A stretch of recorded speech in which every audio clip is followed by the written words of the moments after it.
through that, please. Yeah, I'm glad you asked, because I really want to talk. I really want to talk about this. Like, I've been real politically correct with this whole situation, but I think I'm on the right platform around the right people to really let it be known. So for those who don't know, man, we were playing the road game at Colorado State when I was coaching in New Mexico.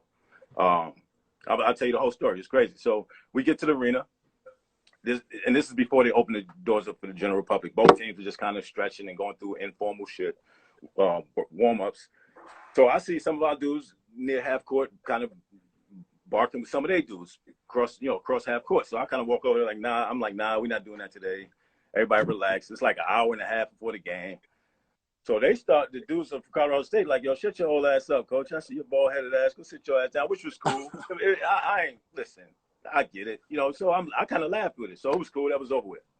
So the game starts, and the game starts to get kind of chippy. You know what I'm saying? There's a bunch of scuffles, and it's just one of them games. A lot of shit talking going on.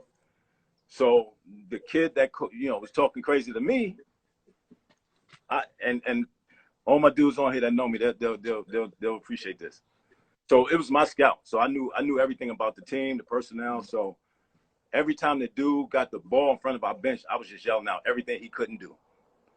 Send him left. He's got bad feet. That's what we want every time. Just that. Not to him, to our dudes, but I'm making sure he hears me.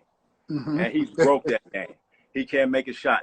He's frustrated. We cracking him. We up like 15 on their floor. I mean, we kind of handled the whole game. So then toward the end of the game, a major skirmish kind of started to break out. So me and one of our other sisters ran out there to stop it.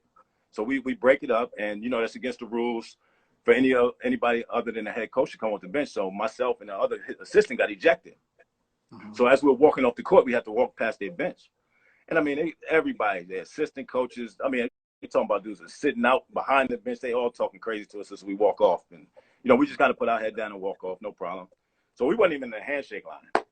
So we missed all that drama, whatever that was. So game's over. We feel good. Road wins in college. You know how that go, man. You feel great. Myself and one of our other assistants, and I think our GA at the time, we go outside near our bus, between the exit and our bus to make sure, our dudes are getting on and there's nothing idiotic going on. So I'm standing there, and we just standing there, and I hear to my right, the door hit, boom. And I look, and it's the kid, Emmanuel. He comes out, and we make eye contact, and he just starts going in.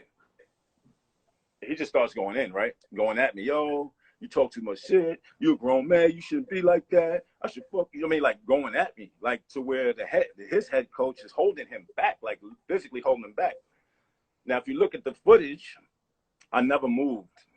My hands, I think, in my pockets. There was no posture from me that I was trying to get at this dude. It was none of that. I should have walked away. I think I told him, take that L, hold that L, learn how to lose. I said something slick to him. You know what I'm saying? Which, in the middle, it's hard sometimes to walk away. You know what I'm saying? Especially if you're feeling like, it's coming at you. So what happened was the beat writer from New Mexico was out there with us.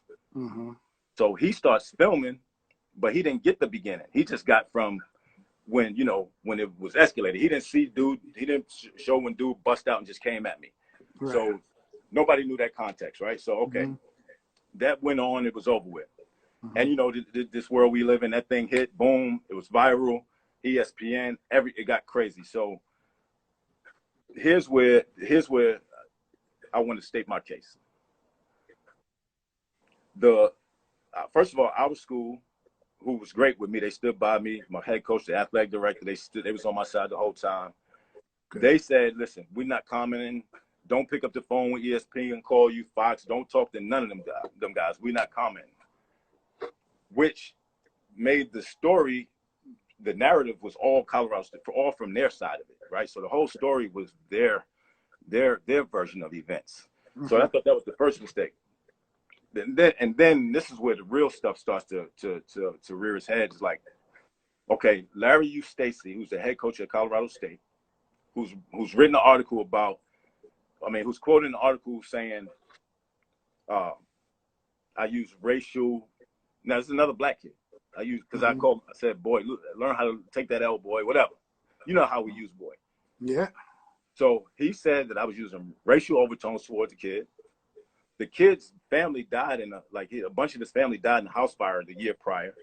Said that I laughed when somebody mentioned that it's the anniversary of that time of year when they told me, and I started laughing about it. All this is in the article on all the major platforms. So then I'm saying, okay, first thing is, this is Larry Eustace. This dude he was the head coach of Iowa State and was caught drinking with sorority girls, right? As a head coach at a university, drinking with sorority girls, college girls. Ended up being fired at Colorado State for abusing his staff, abusing his players, right? But nobody's questioning that. And this video to match the article, if you look at the video and read the article, you'll see like, well, it's not matching up, but there was none of that going on. So I'm like, okay, I kind of see what this is. And then it's just like, man, and then I get home that night and like Sports Center, like, dude, they going at me. It's like Seth Greenberg and Jonathan Coachman, all these personalities is like really going at me over this deal. And it was frustrating, man. But what I realized at that moment was it's just real life. It's just in college basketball. It was black dude, older white guy, black guy. I mean, that's just what it is. You know what I mean? He got the benefit of the doubt. They didn't fact check or they didn't do anything. His word was the word. So fast forward, when you're talking about opportunities, so we actually got fired that year, that spring, right? Yeah, we got fired that year. So I go interview with Mark Price at Charlotte, right? So I go down to Charlotte.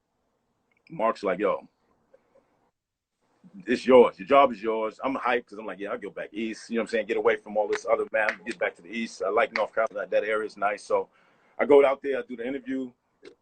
And he was like, yo, this is yours. You just got to go meet with the AD. Once she green lighted, it's all good. So I go sit with the AD. Older white woman. Kind of reminded me of the nuns that, back in my young Catholic school days. Like, man, kind of creepy. And, the look.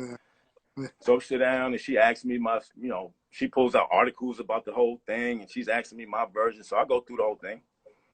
And then she comes back, Mark calls me like the day after when I get back. He's like, nah, she just felt like, the baseball team had a scandal a year or so ago that brought negative press. She don't want to bring more negative press. Like, negative press? Like, I didn't get suspended. There was nothing came out of that whole thing. That little argument or whatever. So, okay, I'm like, see, here we go again. So then Kent State, the guy at Kent State, this really blew my mind. So the guy at Kent State is interested. He's Rob Senderoff. And I don't want to throw dudes' names out here. I'm only using it for context to make sense. I'm not trying to doodle on him. But so Rob, we're going through the process of him bringing me on staff at Kent State. And he's like, yeah, I just got to holler at my AD and, make sure everything is cool in terms of that situation. I was like, all right, fair enough. I do my homework. Rob Senderoff was the assistant coach at Indiana when they had the big telephone recruiting violations and they all got penalties. So he ended up getting a 5-year show cause penalty, right? And the show cause penalty is that pretty much wraps you up in college basketball, right? You can still get hired, but the university got to jump through hoops to prove to the NCAA why it makes sense to hire you while you're pretty much on probation, right? This show cause is pretty much like you untouchable on probation. So Kent State gives him the head coaching job while he's in the midst of this show cause for the violations they got fired from at Indiana. So I'm like, okay, cool. You're going to go to AD, tell him, oh, that's nothing. You got a show cause for the head coach. Right. He came back to me like, AD ain't comfortable with it. I'm like, what?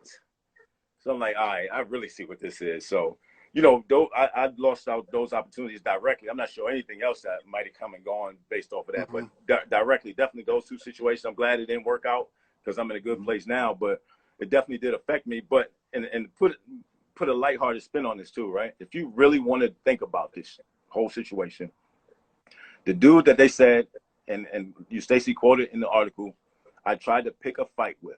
This dude, his name was Emmanuel Omogbo. You can look him up. 6'6", about 225, African dude, probably 23 years old at the time. I was like 43. It's not a problem I'm looking for at that point in my life. Right. I'm not soft, but I'm not dumb either. You know what I'm saying? Right. So just the whole narrative, I tried to pick a fight with this dude, and I laughed at the tragedy his family went through. And nobody really wanted to hear my side like that. It was crazy, man. And you know, it's just an experience, man. It's definitely helped me. It's still helping me to this day, and hopefully some younger dudes can learn from that, man, and don't make that same misstep. Absolutely.